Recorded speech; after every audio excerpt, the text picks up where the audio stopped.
Que nos brinda de poder tener este culto de bautismos, y por causa de la ocasión hemos cambiado el contexto de la predicación. Hemos estado en el Evangelio de Mateo, pero hoy vamos a abrir nuestras Biblias en la carta a los Romanos. Es la carta que le invitamos a abrir y vamos a ir al capítulo 6. De ahí vamos a estar leyendo los primeros 13 versículos, de los cuales vamos a estar hablando un poco con relación al tema del bautismo, ya que tenemos 6 hermanos que van a pasar a ser bautizados, a dar testimonio público de lo que ha pasado en su corazón y de esa fe que inicia en el corazón, pero que debe ser expresada de manera pública. Así que leemos en Romanos, en el capítulo 6, versículos 1 al 13 de la siguiente manera, y dice así la palabra de Dios. Comienza con una pregunta: ¿qué pues diremos? ¿Perseveraremos en el pecado para que la gracia abunde? En ninguna manera, porque los que hemos muerto al pecado, ¿cómo viviremos aún en él? ¿O no sabéis que todos los que hemos sido bautizados en Cristo Jesús, hemos sido bautizados en su muerte? Porque somos sepultados juntamente con Él para muerte por el bautismo, a fin de que como Cristo resucitó de los muertos por la gloria del Padre, así también nosotros andemos en vida nueva. Porque si fuimos plantados juntamente con Él en la semejanza de su muerte, así también lo seremos en la de su resurrección. Sabiendo esto, que nuestro viejo hombre fue crucificado juntamente con él, para que el cuerpo del pecado sea destruido, a fin de que no sirvamos más al pecado. Porque el que ha muerto ha sido justificado del pecado. Y si morimos con Cristo, creemos que también viviremos con Él, sabiendo que Cristo, habiendo resucitado de los muertos, ya no muere. La muerte no se enseñoreará más de Él. Porque en cuanto a murió, al pecado murió una sola vez por todas, mas en cuanto vive, para Dios vive. Así también vosotros consideraos muertos al pecado, pero vivos para Dios en Cristo Jesús, Señor nuestro. No reine pues el pecado en vuestro cuerpo mortal, de modo que lo obedezcáis en sus concupiscencias. Ni tampoco presentéis vuestros miembros al pecado como instrumento de iniquidad, sino presentaos vosotros mismos a Dios como vivos de entre los muertos, y vuestros miembros a Dios como instrumentos de justicia. Vamos a tener una palabra de oración. Bendito Dios y Padre eterno, te alabamos y te damos gracias, Señor. Gracias por este día, por este tiempo en que tú nos permites nuevamente congregarnos como iglesia. Gracias, oh Dios, porque tu palabra ha sido leída y será comunicada, creyendo que la misma es de edificación a tu pueblo, así también como de salvación a aquellos que en tu gracia habrán de proceder al arrepentimiento y a la fe en Cristo Jesús.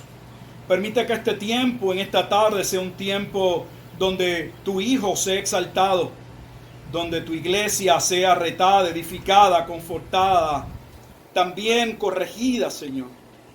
Te damos gracias por aquellos hermanos que han de dar, Padre Santo, paso al mandato, a la ordenanza del bautismo. Te damos gracias por el testimonio que ellos darán público, y nosotros como iglesia oramos para que ellos puedan andar, Padre Santo, en santidad, para que puedan vivir en esa nueva vida que tú has provisto al cambiar sus corazones de piedra en corazones de carne, al permitirles, Padre Santo, entender la gravedad del pecado, poder confesar sus pecados y poder creer y entender que únicamente por medio de la obra de Cristo, no la nuestra, es que pecadores, Padre Santo, destinados, Señor, al castigo eterno, podrán ser redimidos, cambiados de un reino a otro, del reino de las tinieblas al reino de tu amado Hijo Jesucristo. Te damos gracias porque esa obra solamente la puedes llevar a cabo tú, a través de la comunicación de tu palabra y por medio de la obra eficaz que lleva a cabo tu Espíritu, operando la regeneración en el corazón. Te damos gracias, Dios, en esta tarde.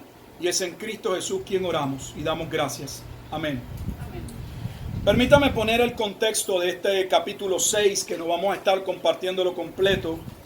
Pero antes de entrar al capítulo y poder entenderlo, siempre es necesario tener el contexto de qué se viene hablando.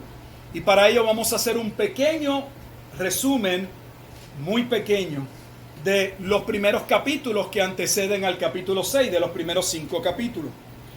Cuando Pablo comienza la carta a los romanos en los primeros 3 capítulos, básicamente el tema general y lo que va a exponer es que todos los hombres, independientemente sean judíos o gentiles, todos están bajo el juicio de Dios.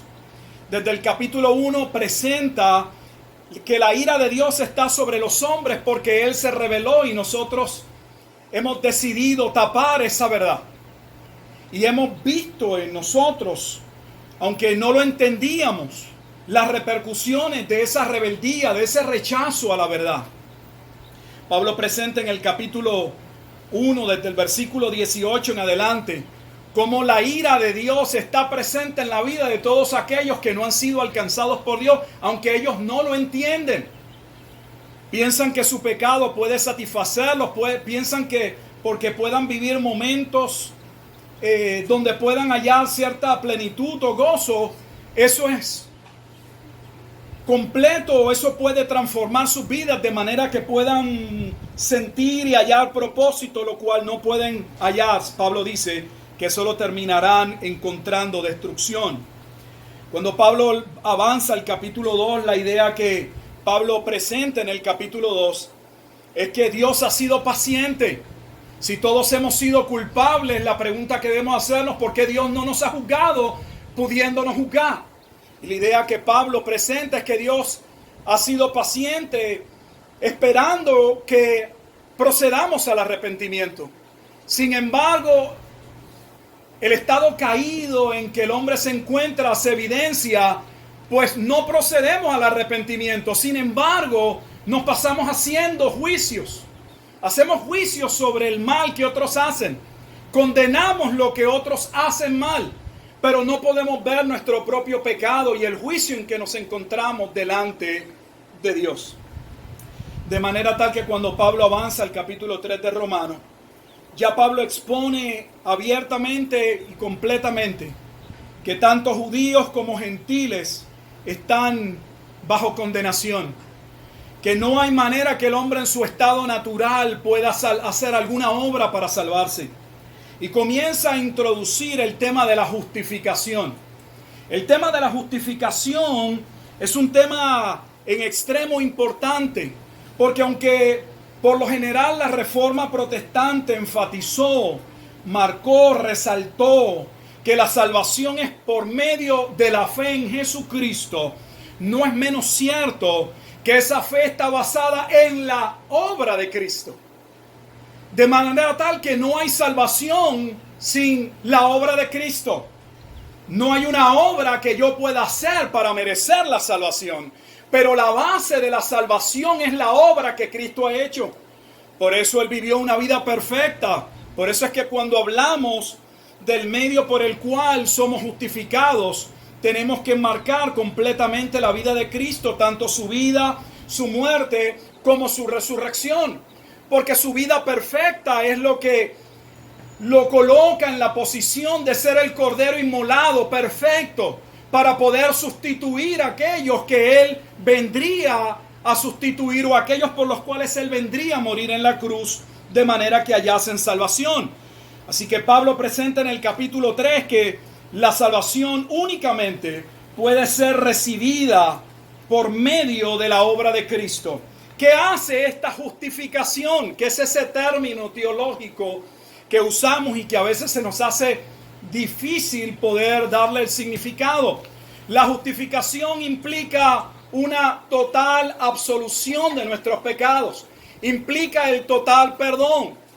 Señala la obra de Cristo en la cruz. Él vino a tomar la ira de Dios de manera tal que entonces su justicia perfecta pudiese ser imputada, recibida por aquellos que creerían. Cuando Pablo avanza al capítulo 4, entonces toca el tema si hay alguna diferencia en el modo en que se salvaban las personas en el Antiguo Testamento, si hay algún cambio. Y Pablo va a colocar como ejemplo a Abraham para establecer que la salvación siempre ha sido por la fe, antes de Cristo y después de Cristo. Los que creían antes de Cristo miraban hacia aquel Cordero, miraban hacia aquel Mesías, miraban hacia aquel que inmediatamente en la caída de los hombres, en Génesis capítulo 3, versículo 15, Dios dijo que de la simiente de la mujer nacería un hombre un día, que proveería el medio para que muchos pudiesen ser salvos.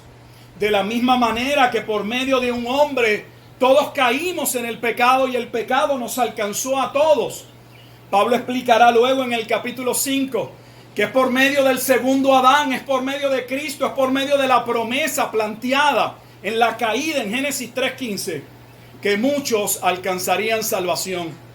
De manera que cuando los cristianos decimos que somos salvos, no estamos aseverando que hemos logrado, que hemos alcanzado, que hay algún crédito, que hay algún mérito en nosotros, que haga que Dios nos mire con ojos diferentes y por ello nos salve. Cuando decimos que somos salvos, lo que queremos afirmar, lo que queremos decir es que al confiar en la obra plena de Cristo, por medio de la fe, Dios nos coloca su justicia. Dios perdona nuestros pecados. Cuando Pablo ya entra al capítulo 6, hay una objeción que Pablo sabía se iba a enfrentar a ella. Y la razón estriba, la razón se centra en que el pensamiento del primer siglo y de los judíos era contrario a lo que Pablo estaba enseñando por medio del Evangelio. Los judíos creían que la justificación o el medio por el cual un hombre podía ser salvo era a través de la obediencia a la ley. Pero Pablo no está hablando de que por medio de nuestra obediencia a la ley podemos ser salvos, sino que los creyentes son salvos por medio de la obediencia perfecta que Cristo tuvo ante el Padre. Él es el único que ha podido vivir una vida perfecta, de manera que puede entonces venir a ser lo que Dios había tipificado en el tabernáculo, en el templo. Dios había permitido que hasta que Cristo, su Hijo, el Mesías, viniese, el único medio en que el hombre podía alcanzar el perdón era a través de un acto de sustitución que el hombre no podía hacer por sí mismo. Dios había constituido un lugar, Dios había constituido sacerdote, Dios había demarcado cada punto, delineado cómo se iba a llevar a cabo aquel sacrificio, para que pudiese ser aceptado por Él y para que aquellos que el sacrificio o el cordero sustituía pudiesen ser perdonados de manera temporal. Porque aquellos animales no podían cambiar el corazón de los que se perdonaba. Así que había una salvación o un pecado que no era un perdón que no era completo, ya que no cambiaba al hombre. Pero aquel tabernáculo, aquel animal, todo lo que se hacía en el templo tipificaba la obra de Cristo.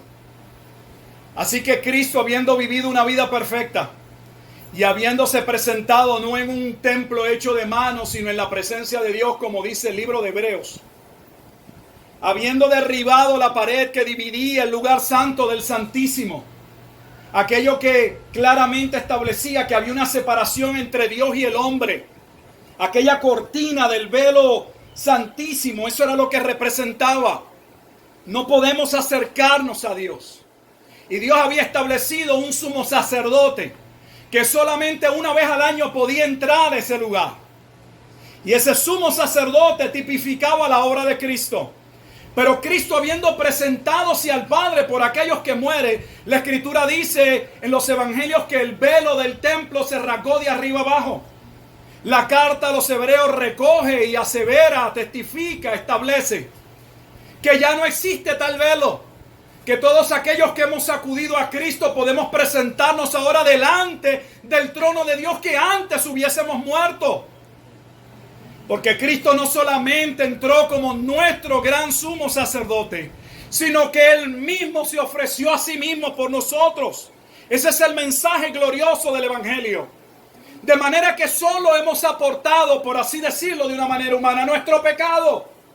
Y alguien podría decir: Pablo, eso es una falsa enseñanza. Estás diciendo que solo pecamos y mientras pecamos la gracia de Dios se manifiesta. Y Pablo entra al capítulo 6 a testificar que nadie entendiese que la gracia daba espacio a poder vivir una vida licenciosa, una vida irresponsable, una vida donde no se cumpla la palabra de Dios. Todo lo contrario, que la gracia cambia, que la salvación regenera el alma del creyente de tal forma que lo que antes no podía cumplir ahora lo puede cumplir. Antes éramos libres de la ley. En un sentido, estábamos obligados por el Creador a cumplirla. Pero no teniendo nosotros entendimiento de esa ley, vivíamos al margen de ella. Y para los efectos pensábamos que éramos libres de la ley de Dios. Pero esa ley nos mantenía bajo condenación como quiera. Y Pablo les dice que la salvación por la gracia en el capítulo 6 bajo ninguna manera coloca al creyente en un estado donde ahora puede hacer con su vida lo que quiere. Todo lo contrario.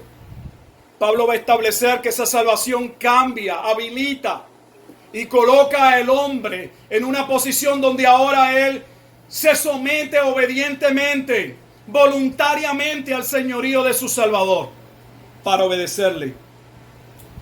Hay algunos puntos que me gustaría mencionar antes de pasar a los bautismos. No vamos a extendernos mucho, pero la explicación es importante. ¿Por qué tenemos un culto de bautismo? Tenemos un culto de bautismo y hemos leído mientras estamos llevando el programa de adoración, porque es una de las ordenanzas constituidas por Dios. Jesús nos dio testimonio.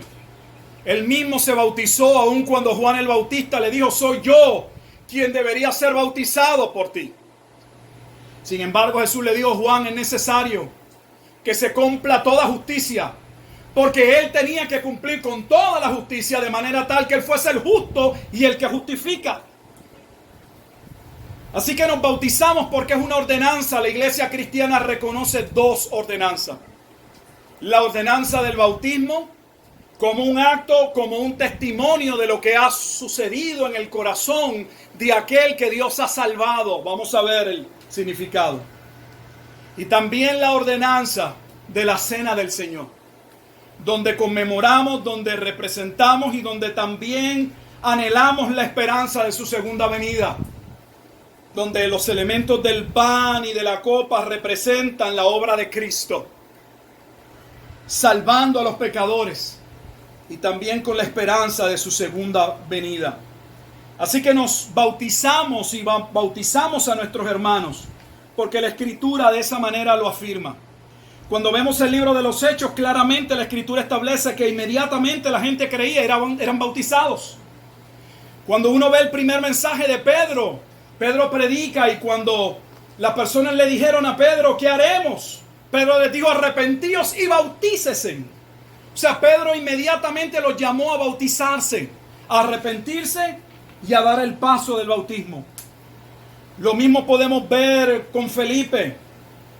Vemos a Felipe cómo llega a Samaria y hombres y mujeres que creen eran bautizados. Vemos a Felipe que es traspuesto por el Espíritu y tiene aquel encuentro con el eunuco. Y allí también bautiza, el mismo eunuco le dice: aquí hay agua, ¿qué impide que yo sea bautizado? Avanzamos a Hechos capítulo 9 y tenemos la conversión de Pablo, e inmediatamente Dios manda a aquel hombre a que fuese a orar por él para que recibiese la vista. Dice la Escritura que Pablo inmediatamente fue bautizado. Así que el testimonio, una tras vez, podemos ir por diferentes pasajes en el libro de los Hechos. Es que cuando la gente venía al arrepentimiento y a la fe, el testimonio público era el bautismo. Sin embargo, hoy en nuestras iglesias se manda a las personas a pasar al frente, recibiendo a Cristo, pero no se bautizan, pero no se quieren bautizar, lo cual es contrario a lo que enseña la Escritura, pues el testimonio público debe ser el bautismo. Hemos cambiado lo que Dios enseña en la Escritura. ¿Qué estamos haciendo hoy? Estamos viendo también que ese bautismo en el capítulo 6 representa lo que ha sucedido en la vida del creyente. Por eso Spurgeon decía que no le atribuyésemos a la ordenanza del bautismo ningún mérito salvador. Hay instituciones cristianas que entienden que uno no completa su salvación hasta que te bautizas. Para ellos el arrepentimiento es necesario y sí la fe. Pero si no hay bautismo, no eres salvo todavía. ¿Y de dónde lo sacan? No estamos de acuerdo con ellos, pero ¿de dónde lo sacan? Porque Hechos demuestra en la historia de la iglesia que los hombres creían e inmediatamente se bautizaban. Por lo que no conciben ellos un creyente que afirme creer en Cristo, pero no quiera bautizarse. En eso les doy el punto. Tienen la verdad en eso. El bautismo representa la obra que Dios ha hecho en el creyente. Pablo expone que en el bautismo somos sepultados con Cristo. La palabra bautismo, la palabra griega bautizó, significa cubierto, sumergido, enterrado, oculto. Por esa razón no practicamos el bautismo por aspersión, porque la aspersión no va acorde con el significado de la palabra bautismo. La palabra bautizó implica que hemos sido colocados en Cristo, sumergidos, estamos en la persona de Cristo. Y es en Cristo que hallamos salvación. Es en Cristo que está toda gracia. Es en Cristo quien está la salvación. Por lo tanto, Pablo va a presentar el bautismo como que representa la obra de la salvación. Cuando nuestros hermanos bajan a las aguas, lo que testifican es que ellos se ven identificados en la muerte de Cristo, porque han reconocido que Cristo ha muerto por sus pecados.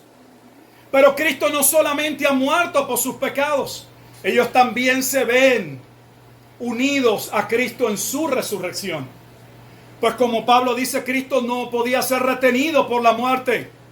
Tampoco aquellos que están unidos a Cristo son solo vistos como unidos con Él en su muerte.